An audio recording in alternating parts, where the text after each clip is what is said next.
나에게는 꿈이 있습니다. 여러분, 이 말 들어보셨죠? 이 한마디가 정말 세상을 바꿨잖아요. 그런데 한 사람의 인생까지 바꿔놓았다고 합니다.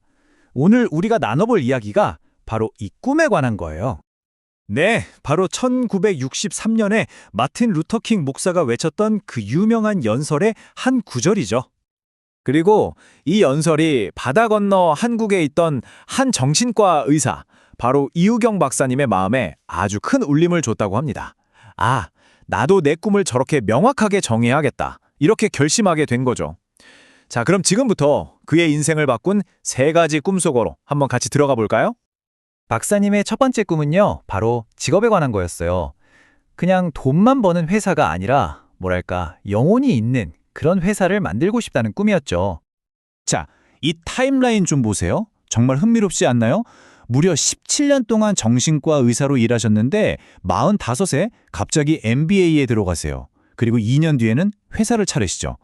와, 정말 안정적인 길을 그냥 버리고 완전히 새로운 도전을 시작하신 거예요. 대단하죠? 이런 엄청난 전환의 계기가 어디서 왔을까요? 바로 MBA 수업에서 들은 이 한마디였다고 합니다. 오세철 교수님의 말인데요. 이걸 듣는 순간 아, 이거다 싶으셨던 거죠.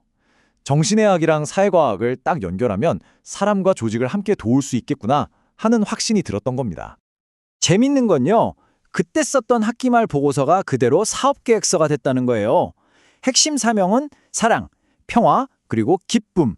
영어 앞글자를 따서 LPJ. 이게 바로 LPJ 마음건강의 정신인 거죠. 근데 이 회사의 정신적인 뿌리가 어디에 있나 봤더니 바로 부모님이 세우셨던 백마교회였어요. 과거에 소외된 이웃을 섬기던 그 영적인 사명이 오늘날 직장인들의 마음을 돌보는 사회적인 사명으로 이어진 셈이죠. 참 멋진 연결고리네요. 자, 첫 번째 꿈이 영원히 있는 사업이었다면 두 번째 꿈은 뭘까요?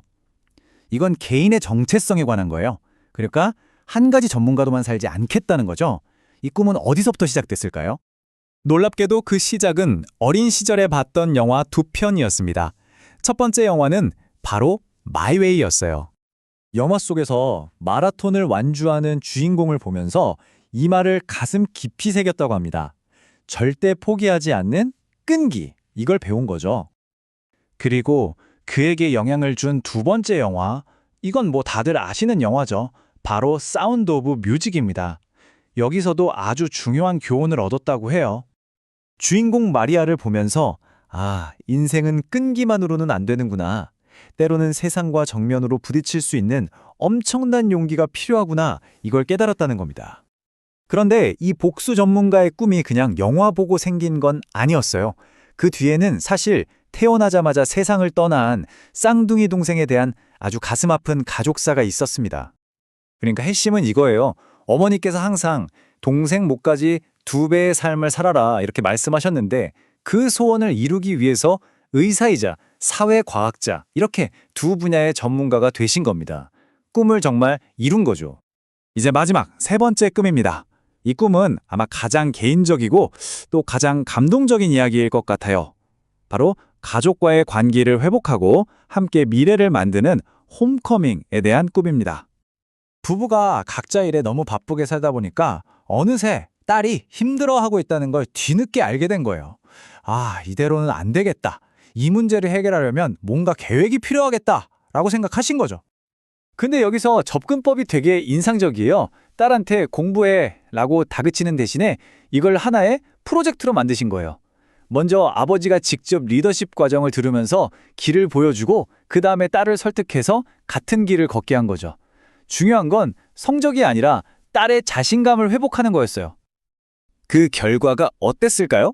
이 문장 하나가 모든 걸 말해주는 것 같아요. 딸이 학교 과제물에 쓴 글인데요. 부모님이 바라셨던 성공의 의미를 이제 알겠다. 공부는 그 성공으로 가는 디딤돌일 뿐이다.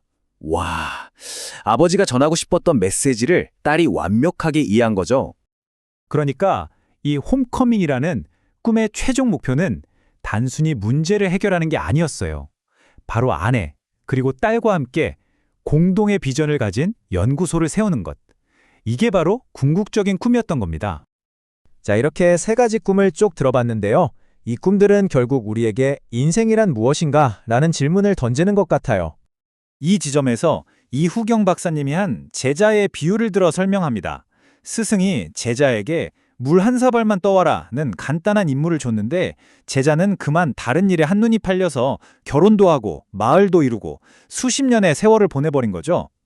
그러다 늙어서야 스승의 목소리를 듣게 됩니다. 아직도 물을 떠오지 않았느냐? 이 이야기가 우리에게 묻는 것 같아요. 당신 인생의 물 한 사발, 즉 진짜 목적은 무엇이냐고요. 이건 마치 장자의 호접지몽 이야기 같죠. 내가 나비 꿈을 꾸는 건지, 나비가 내 꿈을 꾸는 건지, 인생이 그만큼 짧고 한바탕 꿈과 같다는 거잖아요. 그렇기 때문에 나는 무엇을 위해 사는가, 나의 꿈은 무엇인가 라는 질문이 더 중요해지는 것 같습니다. 자, 이렇게 다시 처음으로 돌아왔습니다. 마틴 루터 킹 목사의 꿈이 현실이 되어 세상을 바꿨듯이 이호경 박사님도 자신의 세 가지 꿈, 즉 사업과 개인의 성장, 그리고 가족에 대한 꿈이 반드시 이루어질 거라고 확신하고 있습니다. 이호경 박사님은 자신의 꿈에 이름을 붙이고 명확하게 정했습니다. 그리고 그걸 하나씩 현실로 만들어가고 있죠. 자, 이제 마지막 질문은 여러분께 드려야겠네요. 여러분의 꿈은 무엇입니까?